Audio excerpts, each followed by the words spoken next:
का social media का सर्वे चल रहा है, उसमें आप बताया जा रहा है कि आप पहले उसमें चुनाव लड़ रहे हैं यहाँ पे, और आपको अंदरूनी रूप में भी कहीं ना कहीं इस प्रकार की चीज़ें सामने आ रही है, आपके ही लोगों से कहीं खतरा दिखाई दे रहा है सामने देखते नहीं, भारतीय जनता पार्टी का संगठन पूरी ताकत से चुनाव में लगा हुआ है। हमारे लोगों से कोई खतरा नहीं है। ये कांग्रेस की परंपरा है कि कोई भी प्रत्याशी यदि आता है तो बाकी गुट के लोग उन्हें निपटाने में लग जाते हैं। भारतीय जनता पार्टी का कार्यकर्ता इतना संस्कारवान होता है कि जब एक बार प्रत्याशी घोषित हो जाए तो जी जान से उसको जितवाने के लिए लग जाता है। ऐसी कोई स्थिति यहाँ विद्यमान नहीं है। आपको भारी प्रत्याशी बता रहे हैं लोग, अब एक नई चर्चा शुरू हो गई कि दोनों ही प्रत्याशी भारी होगी और आप विद्यमान के इस तरह की कोई चर्चा समाज में विद्यमान नहीं है। मैं लगातार पूरे क्षेत्र में घूम रहा हूँ, आटो विधानसभा का दौरा कर चुका हूँ।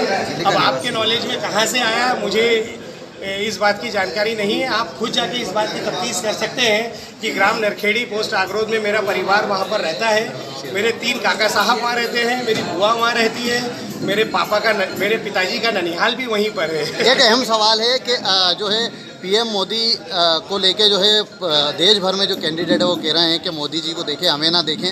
आप क्या मानते हैं केंद्र की जो योजना है उसका लाभ आपको मिलेगा और लोगों के बीच जाएंगे तो आपको? हाँ, केंद्र सरकार द्वारा चलाई गई योजनाओं का पूरा लाभ मिलेगा। और जिस प्रकार से देश के यशस्वी प्रधानमंत्री श्री नरेंद्र मोदी जी ने देश के गौरव को बढ़ाया है और आज अंतर्राष्ट्रीय स्तर पर जो भारत ने शक्ति प्राप्त की है वो मोदी जी के ही परिश्रम का परिणाम है। मेरे निश्चित रूप से ये माने कि नरेंद्र मोदी जी के नाम पे इस चुनाव को लड़ा जा रहा है और हम लोग इस चुनाव में निश्चित रूप से सफल होंगे। सर, न्यायपालिका से ज़्यादा कार्यपालिका में आप जनता की सेवा कर पाएंगे? हाँ बिल्कुल, यहाँ पे दायरा बड़ा है। मैं न्यायपालिका की तुलना में कार्यपालिका में जनता के लिए कुछ ज़्यादा न्याय दिला पाएंगे। बानिया जो प्रसिद्ध भजन गायक है उनको कितनी बड़ी चुनौती मानते हैं? राम का भजन हर सभा में वो गा रहे हैं इस वक्त। देखिए, टिपानिया जी मेरे बुजुर्ग हैं, मेरे आदरणीय हैं। कल मैं जब उनसे मिला तो मैंने उनसे पैर छूकर आशीर्वाद प्राप्त किया। उन्होंने मुझे आशीर्वाद भी दिया, उनका भी बड़प्पन है। परंतु वो जिस सकारात्मक शक्ति के साथ खड़े हुए हैं और जिस पार्टी के वो उम्मीदवार हैं, इस कारण से मेरा उनका विचारधारा की लड़ाई है। वो मेरे सामने कोई चुनौती नहीं। पूरे देश में नरेंद्र मोदी के नाम पर एक ऐसा वातावरण बना हुआ है कि लोग भारतीय जनता पार्टी को ऐतिहासिक मतों से विजय दिलाकर फिर से भारत का प्रधानमंत्री श्री नरेंद्र मोदी जी को बनाएंगे। ठीक है। कभी कहते हैं कि हम सबसे मिले, हम सबके साथ में रहें, परंतु हमें क्या लेना चाहिए और किस दिशा में चलना चाहिए या किस दिशा में सबको चलने के लिए हम उनकी बातों को रख सकते हैं, तो वो है कि सबका हो का लीजिए। वो ये कहते हैं, वो ऐसा नहीं कहा उन्होंने कि इनसे खराब है तो उनसे मत मिलो, या हिंदू है या मुसलमान है तो उनसे मत मिलो, या हम ये कह रहे हुए।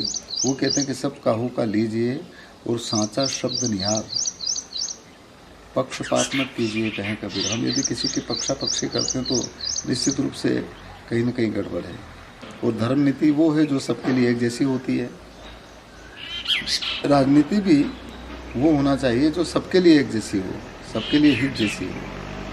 किसी एक वर्ग विशेष के लिए या किसी एक धर्म विशेष के लिए या किसी पार्टी विशेष के लिए अलग अलग हो, ऐसा नहीं है। क्योंकि ये तो बाबा साहब ने जो संविधान लिखा है, उस संविधान के मुताबिक जो भी लोग सत्ता पर जाते हैं उसके मुताबिक उनको काम करना चाहिए और करते हैं। परंतु कुछ लोग ऐसे भी हो सकते हैं जो उसके विचारधारा से के मुताबिक काम नहीं करते, या उनके सोच के विपरीत भी हो सकता है, कुछ अपने स्वार्थ की वजह से करते होंगे या पता नहीं क्यों। तो इसलिए सबके हित के लिए यदि है तो वो कहीं पर भी रह करके कर सकते हैं इंसान, और करना चाहिए।